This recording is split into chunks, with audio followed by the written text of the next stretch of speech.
जालन्यात युवा काँग्रेसच्या कार्यकर्त्यांनी उपमुख्यमंत्री एकनाथ शिंदेंना मंठा चौफुली भागात दाखवले काळे झेंडे। लाडक्या बहिणींना 2100 रुपये वाढीव हप्ता देण्याची केली मागणी। शहरातील नागरी समस्या आणि मोती तलावात तथागत गौतम बुद्धांचा पुतळा बसवण्याची केली मागणी। आज दिनांक 25 शनिवार रोजी जालना शहरातील मंठा चौफुली भागात युवा काँग्रेसच्या पदाधिकाऱ्यांनी सायंकाळी 6 वाजेच्या सुमारास उपमुख्यमंत्री एकनाथ शिंदेंना काळे झेंडे दाखवण्यात आले आहेत। उपमुख्यमंत्री शिंदे आज जालना शहराच्या दौऱ्यावर आहेत। दत्त मंदिराकडून लोणीकर यांच्या निवासस्थानाकडे जात असताना मंठा चौफुली भागामध्ये युवा काँग्रेसच्या कार्यकर्त्यांनी त्यांना काळे झेंडे दाखवत त्यांचा निषेध नोंदवला। लाडक्या बहिणींना 2100 रुपये देण्याची मागणी काळे झेंडे दाखवणाऱ्या कार्यकर्त्यांनी केली आहे। लाडक्या बहिणींना निवडणुकीत 2100 रुपये हप्ता देण्याची घोषणा करून लाडक्या बहिणींची सरकारने फसवणूक केल्याचा आरोप आंदोलकांनी केला आहे।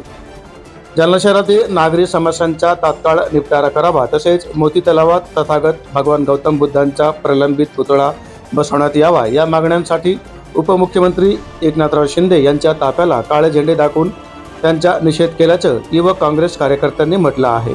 यावेळी युवा काँग्रेसचे सचिव तथा डॉक्टर बाबासाहेब आंबेडकर सोशल फोरमचे जिल्हाध्यक्ष शेषराव जाधव यांच्यासह इतरांची उपस्थिती होती। नेमकी काय मागणी होती आणि तुम्ही का बरं निषेध केला उपमुख्यमंत्री? महाराष्ट्र राज्याचे उपमुख्यमंत्री एकनाथराव शिंदे जालन्यात आले असता आम्ही त्यांच्याकडे नागरिक समस्या व लाडक्या बहिणीच्या समस्या घेऊन त्यांना निषेधार्थ त्यांना काळे झेंडे दाखवले।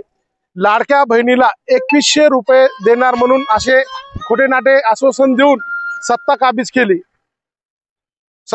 केली आणि ज्या बहिणी आहे 2 ते 2.5 लाख बहिणीचे नाव वगळण्यात येऊ लागले। अगोदर तुम्हाला या गोष्टी कळाल्या नव्हत्या? अगोदर सगळ्या पडताळण्या करून लाडक्या बहिणीला ही योजना सुरू करायला पाहिजे होती। आता ते नाव का बरं कपत करताय तुम्ही? त्याचं कारण सांगा।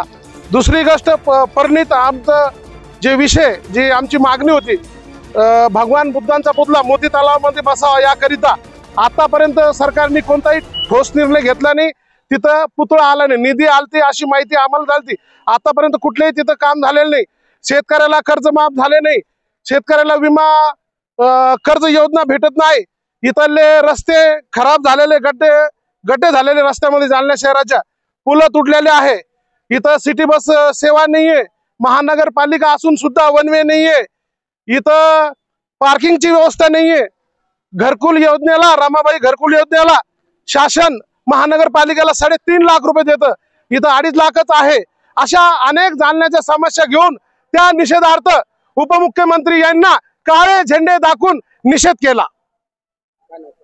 शेषराव जाधव, प्रदेश सचिव युवक काँग्रेस तथा doctor Babasaheb Ambedkar social forum, जिल्हाध्यक्ष जालना।